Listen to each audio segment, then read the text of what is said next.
Não sei se faz sentido, mas que começa uma das coisas que, em algum dos vídeos teus que eu assisti, pra gente estar Aham, conversando hoje, aham, em relação ao beta e o alfa. aham.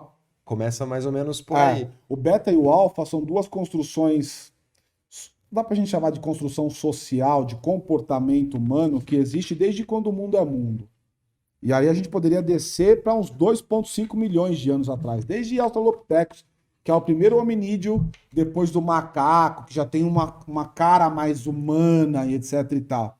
Isso é no processo evolutivo que eu tô falando, né? Uhum. Agora, se eu pego já alguma coisa mais recente, que é a espécie Homo todo, de alguma maneira, você vai perceber que sempre existiram dois tipos de comportamentos do homem. Um homem que ele era mais dominante, então ele era um cara mais líder, ele era mais dominante, um pouco mais agressivo, um cara que tinha poder e recursos. Lá na savana africana, poder e recursos não era um Audi, uma BMW. Era o cara que, de alguma forma, conseguia mobilizar os outros caras. Quando ele se embrenhava em fazer uma armadilha, os outros caras seguiam ele querendo que ajudá-lo. Era a parte braçal dele. Então, de alguma maneira, poder e recursos era uma variável importante que tem a ver com a liderança.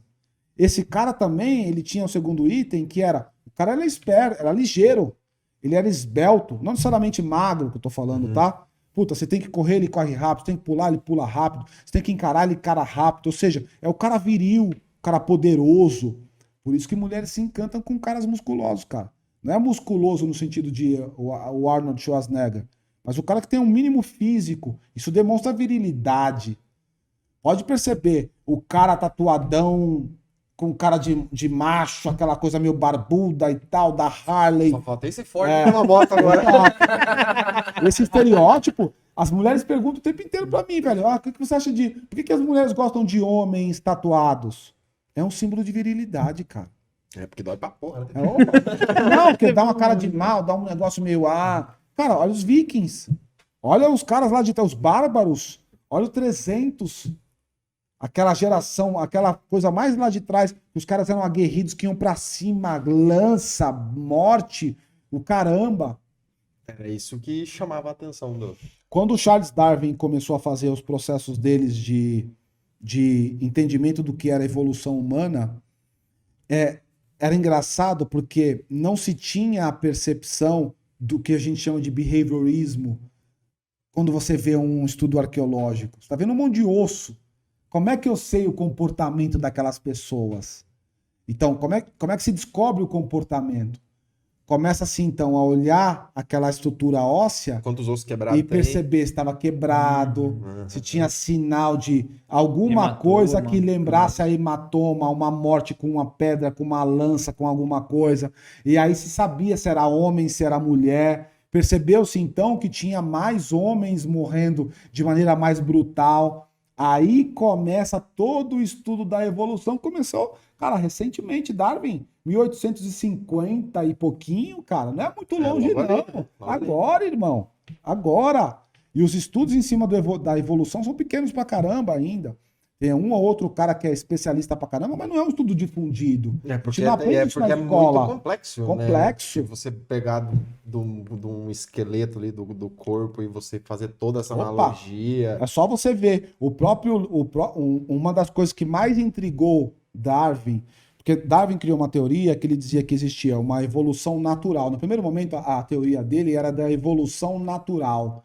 Ou seja, as coisas vão se transformando, se adaptando com a sociedade, com aquilo que está acontecendo na vida. Uhum. Começou pelos bichos, né? Para entender, por exemplo, por que que a asa do passarinho é daquele jeito, não é um negócio aberto o tempo inteiro.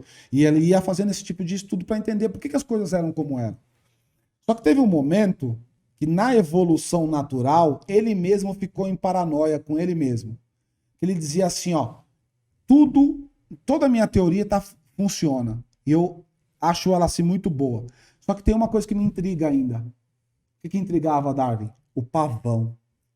Ele falava assim, cara, o pavão eu não consigo entender. Porque se eu pensar dentro de um conceito da evolução natural, não era para o pavão ter aquela cauda frondosa que ele tem. Porque aquela cauda frondosa que ele tem perigo, porque vai ficar mais exposto aos predadores. Vai tornar ele mais pesado e, portanto, mais letárgico. Vai fazer com que ele fique menos suscetível à vida, porque ele se torna pesadão, extremamente exposto, e o predador vem e come. Então, no processo da evolução natural que Darwin criou, ele deveria ter abandonado a cauda para poder continuar sobrevivendo. E como é que funcionava esse processo natural? A fêmea ia escolhendo, de alguma maneira, aquele cara que tinha aquela coisa, ela não queria.